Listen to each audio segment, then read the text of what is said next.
Hello, everyone. Welcome back to this week's episode of Mocktail Minutes. This is Bailey. And this is Brianna. This week, I am drinking another Poppi. I had a couple teas that had caffeine in it, but my smoothie this morning was the coffee one, so it already had caffeine. I was like, let's not overdo it on caffeine before 8 a.m. Yeah. So we're doing a Poppi, the strawberry lemon flavor. It's the first time having it, and I like it. It reminds me of like a limeade type thing from Sonic, but obviously it's not a limeade. It's not really a lemonade. I don't know, but that's what it reminds me of. Oh, I haven't tried that one. It looks good. I like anything strawberry. So. Yeah, I like it. I was a little bit nervous because it's like sparkling lemon and yeah, but it's good. This morning I'm having some coffee, but with it, I got the Just Ingredients like superfood hot chocolate mix. So it's like an adaptogen mix. It has like cinnamon, ashwagandha, lion's mane, and a little bit of collagen. But I've been using it as like just to add to my coffee for flavor because it gives it some sweetness because it has monk fruit in it and then it has all those adaptogens, and I just do that in coffee and maybe like a splash of half and half, and it's really good. That one has dairy in it, doesn't it? Let me see. It does. Well, it has grass-fed collagen. That would be fine. Yeah. Well, no, it has cocoa, however you say that. Coconut milk, collagen, monk fruit, cinnamon, ashwagandha, lion's mane, and turmeric. So I think you could have it. I might have to try it. For some reason, I thought I looked at it and it did. Dairy free. Oh, well, look at that. Free, egg free, soy free, dairy free, gluten free. So this like on the label, it says like basically your like protein source is supposed to be coming from milk. So it's like you make it like a hot chocolate, which I have done and it's pretty good, but I just like adding it to my coffee. I do that a lot. To like flavor up coffee. We get those questions of like, how do I enjoy my coffee and not drink the black? Yeah. But because I'm not like a black coffee drinker, I don't actually drink coffee every morning. I do more now, but a lot of times I do like a chocolate collagen in it, or Drink Wholesome has a mocha protein that has coffee and like cacao in it. So that's how I flavor mine up without adding a bunch of sugar. But yeah, I'm gonna have to order that hot chocolate one from Just Ingredients. Yeah, it's pretty good. I'm gonna order it again. So yeah, because I feel like if it's coffee is something you enjoy, like don't be drinking it black. Like find a way to enjoy it. So yeah, I switch it up a lot, but this has been my go-to lately, and I'm probably gonna do it again because I need to get more flavored water stuff. So yeah, their flavored water stuff is so good. Have you done that orange pineapple one? Yeah, it's really good. I think that's my favorite. Like juice, the orange pineapple. Yeah, like the Dole. Is it the Dole juice? Yeah. Like you drink so much, your tongue is raw. That one. Because it's so citrusy. All right. Anyways, going into our topic of the day, this is what happens when we don't have a huge time crunch, right? Right now, we're just time crunching in an hour before Gannon wakes up. The other day, we had a time crunch in like 30 minutes. So we're going to try and stay on track. To pretend like we have a time crunch. We are talking about eating healthy, but not losing weight. Now, a lot of the clients I have gotten, I would say within the past year, and the people that I've worked with in Metabolism Makeover, so many of them, so many of you who are listening, come to us and you're like, I am eating salads. I am eating my fruits and vegetables. I'm eating my chicken. I am eating healthy. What the F is going on with my body? Why can't I lose the weight? Yep. Now, just like anytime anyone asks us, how do I lose weight? It's a loaded question. There could be so many possibilities. And honestly, I'm kind of to the point where I almost want to just start saying like salad may not be your best option. Yeah. Well, sometimes I think that's what bites people in the butt because they think a main reason why, and this is why the calorie counters are like, we told you it was about calories, but it's a lot more than that. But most of the time it's like you do really well or you eat really good and then you kind of just lose it at the end of the night or on the weekend, and then you really overdo it because you're hungry. So yeah, if you're kind of like skipping breakfast or you're having a really light breakfast, like maybe just a yogurt, and then for lunch you're having some salad with chicken, yeah, by the time the evening comes, you're going to be starving. You're probably going to have a much bigger portion at dinner than you typically would if had you eaten normally throughout the day. and you're going to kind of overdo it. And then same with the weekend. If you're someone who's like habitual about like, I'm so good during the week, and then I kind of lose it on the weekend because you're still having the cheat meal mentality, or you're having the last supper mentality, or it's like, I earned this because I did so well throughout the week. And then you're having like triple your calories on a Saturday that you would have like on a Thursday, you know, main reason. Because yeah, it's not setting you up. Of course you're hungry. It's so hard to lose weight if you're starving. Yeah. I mean, hard and that you're not going to feel good. I mean, it makes it easy to lose weight if you're starving yourself. Yeah, you're going to drop weight quickly because your body's starving type Yeah. of thing. And then But you'll plateau. yeah, you're going to plateau. You're going to be like, shit, like, let's just stop doing that. And we talk about it all the time. So I feel like the more we talk about it, the more people we're going to get on board to realize that the calorie deficit, while it matters, it's not the most important thing. So I mean, like we said, there's a lot of reasons why you could be eating really well, eating really healthy, but you're not losing weight. The first thing I see so often with this type of mentality or these people is under eating, Yeah. because we are so focused on 2 eggs in the morning, that's breakfast, a salad at lunch, that's lunch, maybe some lunch meat on it. And then dinner, I would say dinner is usually pretty good for most people when you're really focused on eating healthy. Like most of them are getting a protein and some veggies, maybe a starchy carb. With this, I see all the time under eating because you're just not getting enough food. And this doesn't necessarily mean you have to count your calories. I can tell this before I even put anyone's calories in, before I put your meals in. But to kind of check in with yourself as far as asking if I am under eating, check in. Okay, are you feeling tired all the time? This could be a reason. If you're not getting enough fuel for your body to work, it's going to be tired. It's not going to run as well. If you're having difficulty concentrating, like if you can't focus on at work, you're having brain fog, it's like you can't think straight, maybe because it's you don't have enough energy for your brain to work so that you can think straight. Another thing, if you're always hungry, I mean, that's a big sign of under eating. Now, it could also be like blood sugar imbalances, making you always hungry because you're crash and spike, like a spike and crash, spike and crash. Yeah. But if you're always hungry, or if you have cravings all the time for like the more carbohydrate rich foods, like if you're constantly like, I cannot get cookies off my mind, it could be you're not eating enough, or it could be, again, that blood sugar imbalance.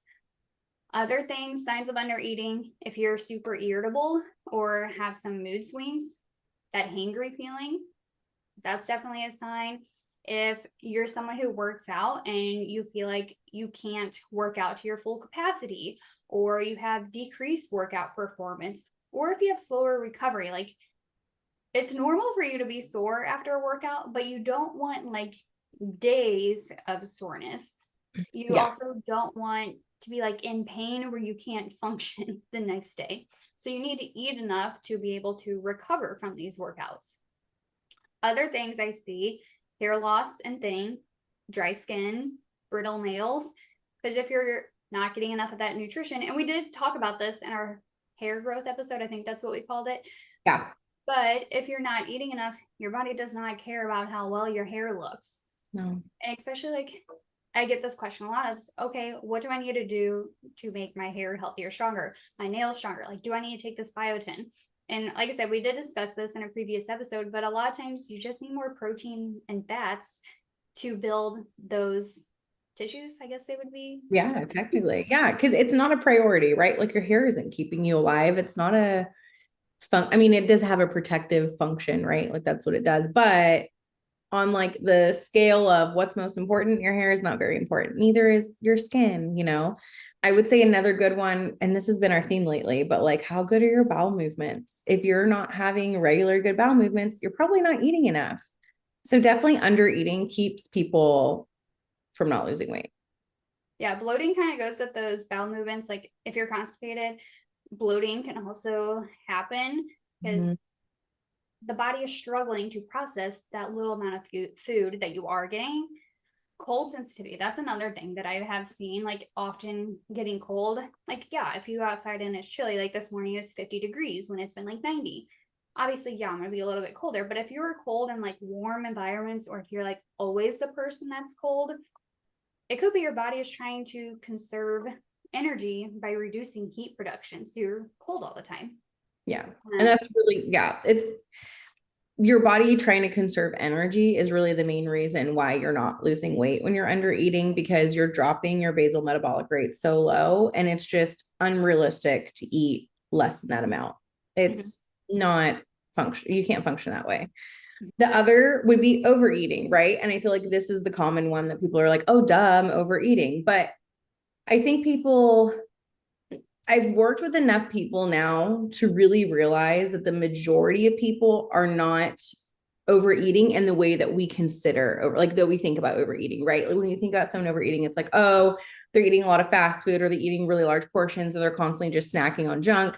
Okay, cool. But the majority of people can be overeating without realizing. So again, if you're saving your calories and then you go into the weekend and you go out with your girlfriends, and the like appetizer that you order is larger than your daily amount of calories that you've been eating for the day, you're accidentally overeating. You don't realize it. Another one I see is with macros. And again, we've talked about macros. I think in terms of like using it as a tool, I don't hate it. And it's actually like a decent way to think about your nutrition, how to balance it, because I think counting your macros is much better than counting calories, because your macros absolutely count. But the majority of people, when they calculate their macros, it's so much more food than they're used to. And then they get really married to the idea of, I need to meet my macros. And if I'm meeting my macros, like everything will be all well in the world. And what they realize is they just start overeating much more food than they were. And they usually gain some weight when they start counting macros, or they feel like they stop listening to those hunger fullness cues, and they're just eating because they need to meet their protein, or they need to meet their carbs, or whatever it is. And like, you're just not listening to your body anymore. You're overeating when you're Yeah. trying to do the right thing.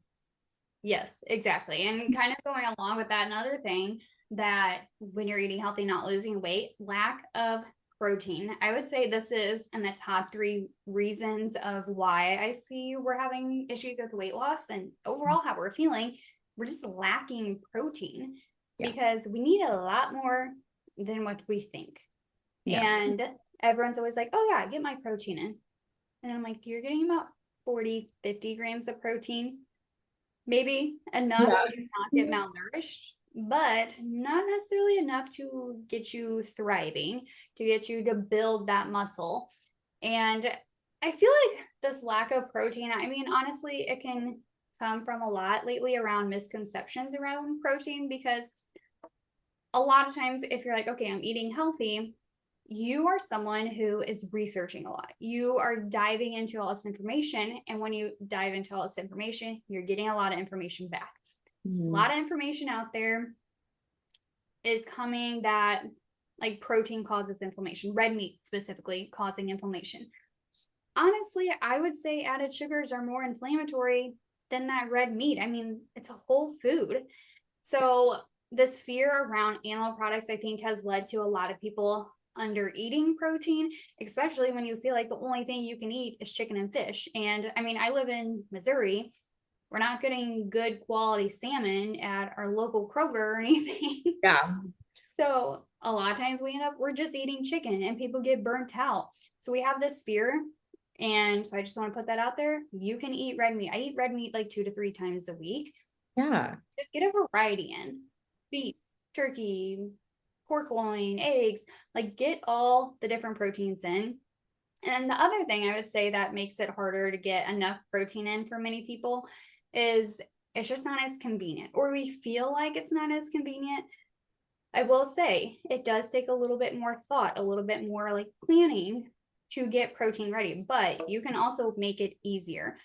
You can, especially, I mean, for me, I have a dairy allergy. Some of these I cannot do, and that's just part of life. Like, it's not a woo me, I'm just not going to eat protein type of thing. But if you can tolerate dairy, go grab some cottage cheese, go grab some Greek yogurt. Very easy. But also utilize a crock pot, throw chicken in there, throw a pork loin in there, make some hard boiled eggs, grab some chicken nuggets from Costco. They actually, I think it might be their store brand. I don't remember, but I recently found some. They're in a white package. It's not the bear ones. Purdue. Is it Purdue? Maybe? I have no idea. That's I my white couldn't tell you. I package. don't remember. But they're large, they're really high in protein. Yeah, and they're really good. I like them better than the Bear chicken nuggets and the Tyson ones, and they have less ingredients than the Tyson ones, so win. Yeah. But you can make protein easier on yourself, and just getting used to planning out your meals is going to make it easier, because if you're like, oh, I need a roast tonight and it's in the freezer, well, if you plan it for that day, but it's frozen, it's not really going to do you much good. So it helps you to kind of get set up for that day. And then the other thing I would say, when we are lacking protein, it can be if you are under eating and your hunger hormones have decreased and declined, you're probably having a low appetite. When you are having a low appetite, you're usually not going to be craving a chicken. No. When you have these cravings, it's going to be like your pretzels, your chips, like things like that. You're going for more of those fruits and vegetables, because protein probably, it just doesn't sound good, and it probably sits a little heavy if you're under eating. Mm-hmm. Yeah. And this is where I really like to start, because, a lot of people are like, well, if I'm under eating and I want to lose weight, how do I slowly increase calories? This is where I'm like, eat more protein, because it's hard to overeat protein. That protein shuts down a lot of the food noise. It shuts down the cravings, and you're slowly going to increase your calories when you're focusing on a protein bowl. And so it's kind of like a safer one, to where people feel like, okay, I can really trust like my hunger cues when I'm focusing on protein. And I will say too, like going back to that, everybody is, worried about it being inflammatory, but your other options are going to be a lot of packaged foods. And I feel like you said, added sugar and packaged foods are going to be much more inflammatory than like some meat. And there's also like plant-based proteins too, like beans, edamame, like all those things. You can add them to your meals, sprinkle them throughout. Really, when you start to realize what foods have protein, it becomes much more easier. And then suddenly people are like eating all kinds of protein. And I'm like, okay, well, let's pull back a little bit, because we got to actually add in some other micronutrients. But it seems really daunting at first, but it's not. But that's like your best bet. And then, yeah, it's hard to lose weight when you're under eating and you're hungry and you're just craving those really simple carbohydrates. Speaking of being in the top 3, this is one, I don't want to say it's number 1. I don't know what should be number 1, but they're all number 1. They're all number 1. But this one, I'm like, I'm like trying to drill into people's heads, not strength training, and still choosing workouts that look like they burn a lot of calories, like your HIIT, your cardio, that sort of thing. It's not about your amount of calorie burn during your workout. It's about how much calories you're burning overall, and building lean muscle burns more calories overall. And you also have a better calorie burn throughout the day when you're recovering from those workouts. So I don't know how to tell people this. If you're not losing weight and you're really frustrated, but you're not strength training, you don't need anything else. Like, you don't need anything fancy. Your body isn't broken, none of that. You just have to start strength training. Mm-hmm. It makes such a big difference. And we're so stuck, I think, still a little bit in getting all the HIIT workouts in. And it's like the feeling of the more I sweat, or the harder I work, or, like that type of thing, it's like the better option. Strength training is going to be your better option. You're going to get that afterburn. So if this is you and you're like, I'm doing the Orange Theory, I'm doing the HIIT workouts, like Orange Theory is like a HIIT workout, or like the burn boot camps. We're not saying these aren't great workouts. Yeah. You can still do these if you enjoy them, but you need to do strength training. And I'm going back to boxing. So with me going back to my workout routine, strength training is going to be 2 to 3 times a week. Boxing is going to be once a week. That's more HIIT training type things, and something I enjoy. And also, if you're just doing a lot of cardio, that's not necessarily helping build your muscle either. Great that you're running half marathons and everything. Like, that's amazing. Yeah, it's great for your health. But if you enjoy that, do that. But you also need to do the strength training. So 2 to 4 times a week is going to make a huge difference for you and how you look, but also more importantly, how you feel. Mm-hmm. These two. And kind of anything else to add to that one? So I just want to do a little disclaimer, because I'm learning more and more that people think strength training are like, I have the 3-pound dumbbells on the back of my Peloton and I do a little bit of arms during my ride. That's great.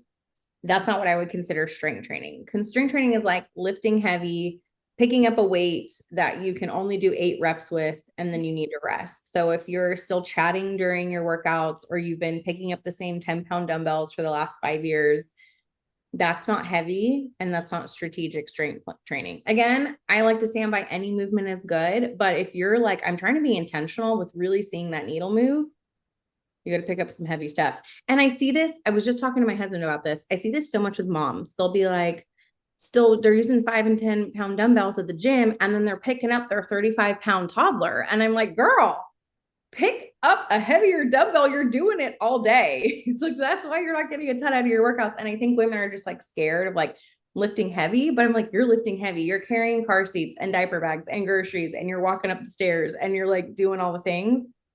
You can lift heavy. And like, that's where you're going to see it. So that's it. That was my little caveat. Yeah, I mean, these kids, they get heavy fast. Like, and you're holding them all day. Yes.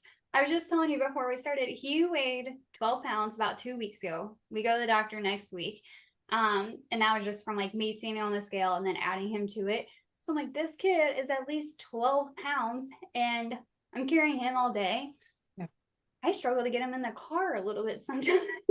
You're like, yeah, like how do I lift you up here when you're getting bigger? I told Josh, I'm like, we're gonna have to change the car seats so we don't have the pumpkin seat anymore. I cannot get him up.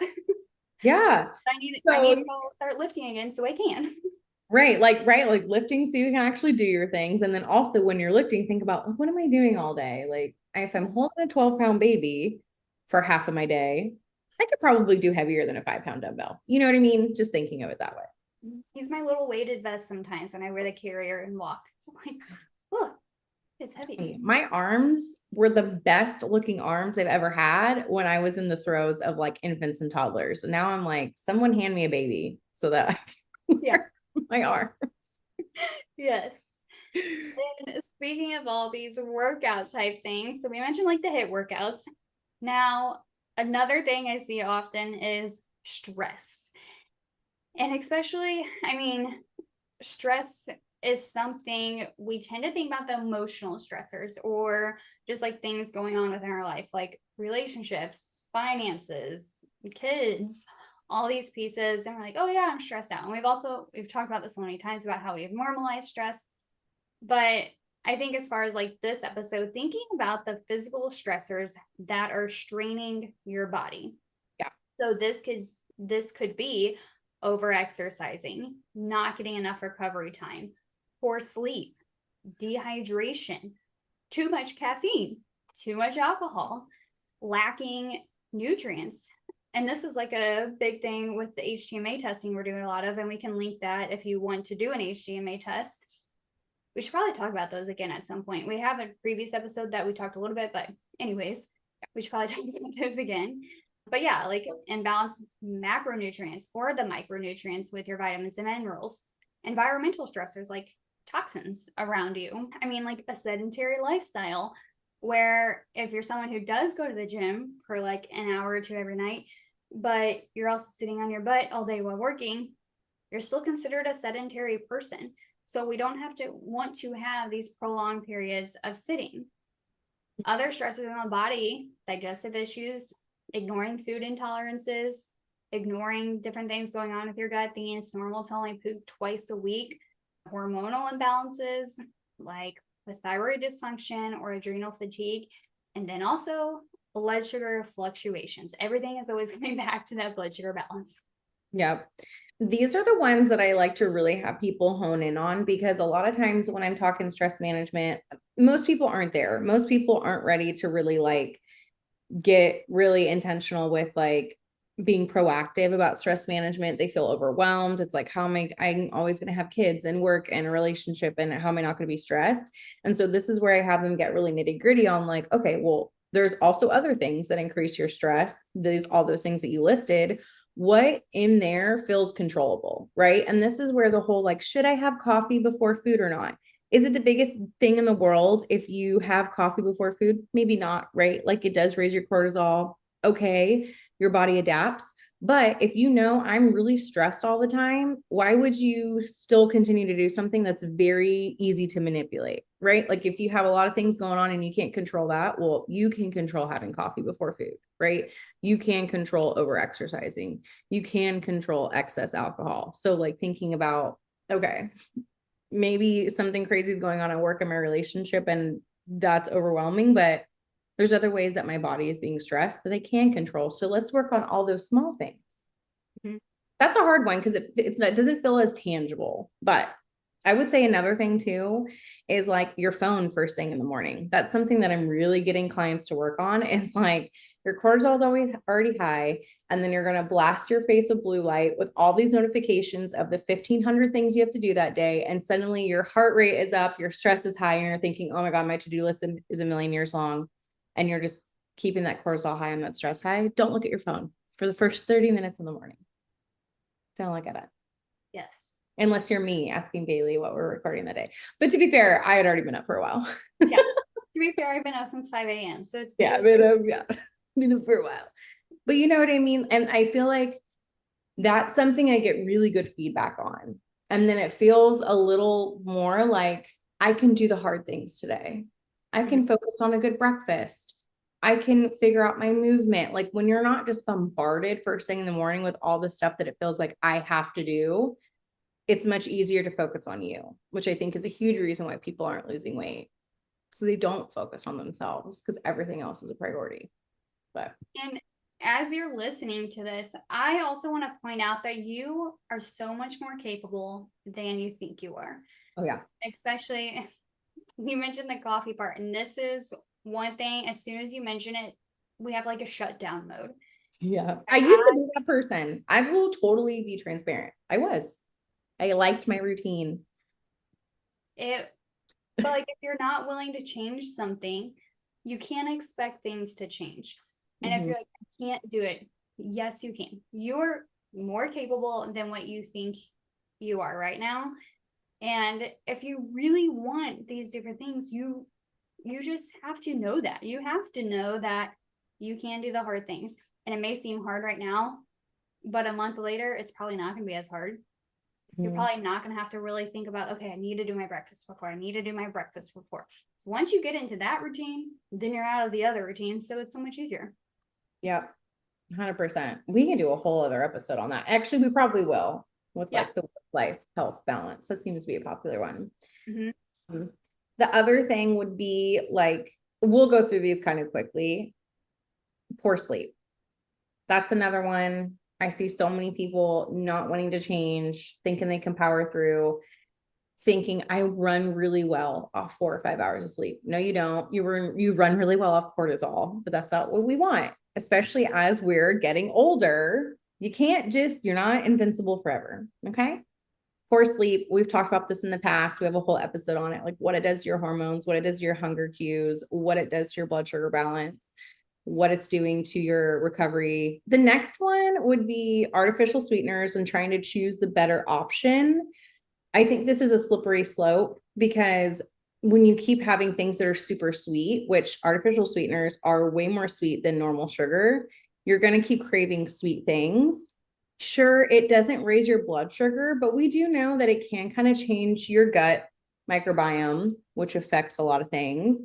And also some of them do increase insulin, which they might not be increasing blood sugar, they might be increasing insulin. And so some people think, well, that's not bad. Isn't that better? But if you're struggling with some insulin resistance and then you're having more of an insulin response, it might be like not great. Yeah. And also then you're usually typically doing a lot of packaged foods, which again, I'm just trying to get people to eat more whole foods. Like I can't tell you how many people are like, I don't eat fruit because it's high in sugar. And then they're getting all like their sugar-free pumps and like their coffee. And I'm like, please eat some berries. Yeah. It's okay. Berries are okay.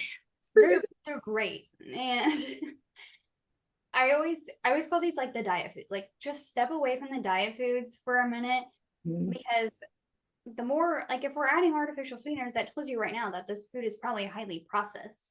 So you don't have to get all the sugar-free things. You don't need to get all the fat-free things. You're probably better off just getting the OG version. I actually compared 2 salad dressings the other day, same exact flavors, same brand. One of them was sugar-free and the other one No, it wasn't sugar free. It was fat free. Fat free versus like the full fat original. The fat free one had more added sugars in it Yeah. because they took the fat out. So now they needed more sugar to make it still taste good.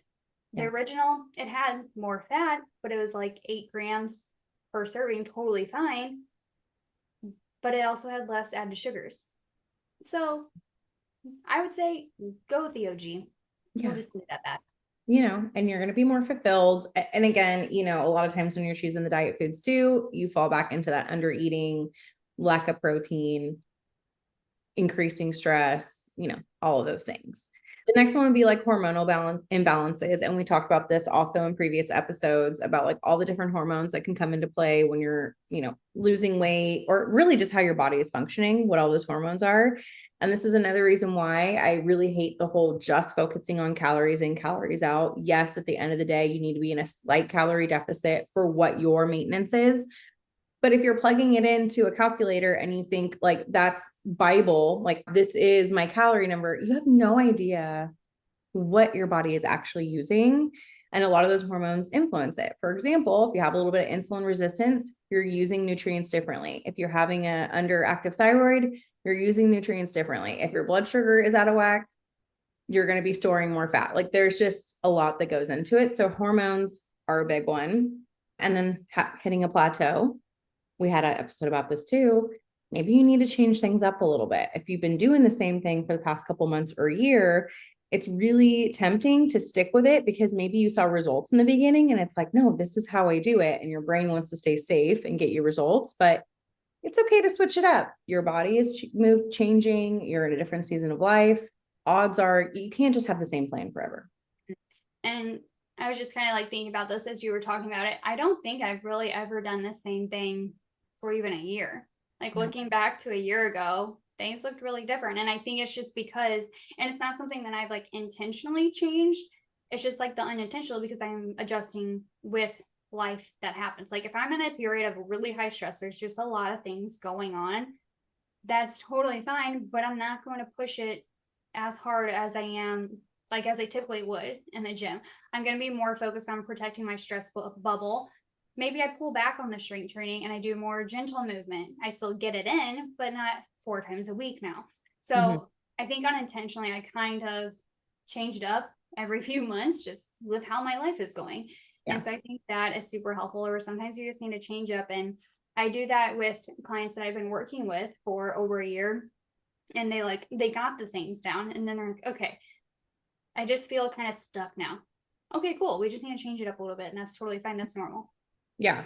Foundations are still the same, but what you're doing is different, and same with nutrition, right? Like this is where it's hard if you're, again, I'm going to count calories or I'm going to count macros and I want to be the same all the time. Like maybe you're in a season of life where you're ordering a lot of takeout or you're traveling a lot and like you're having just naturally higher fat. I probably wouldn't aim for the certain amount of fat every day if I'm relying on a lot of takeout than I would if I was making my own foods, like little tweaks like that. And I think once you have those conversations with clients, it's like aha moments. They're like, oh yeah, like makes sense. Okay, let me change it up. And then you kind of know when I'm in this season, I do this. When I'm in this, I do this. And then it helps overall instead of just trying to like bulldoze your way through life, being like, I'm going to be the same every single day. You're not. Yeah. Last thing I think that really contributes to that I eat really well, but I'm not losing weight. Mindless, but I don't really want to say mindless, more like unintentional type snacking.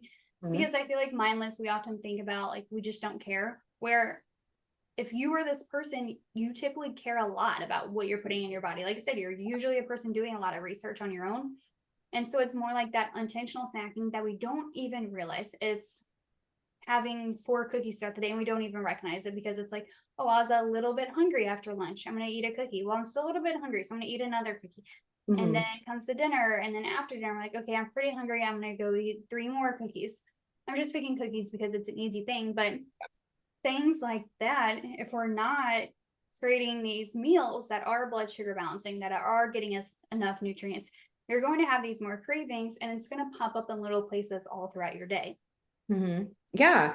Well, and this is where I think this is a common pitfall that people get into when it's like, okay, I'm trying to eat healthy. I'm trying to be mindful. I have my meals, but I need a little snack. And we are terrified to snack.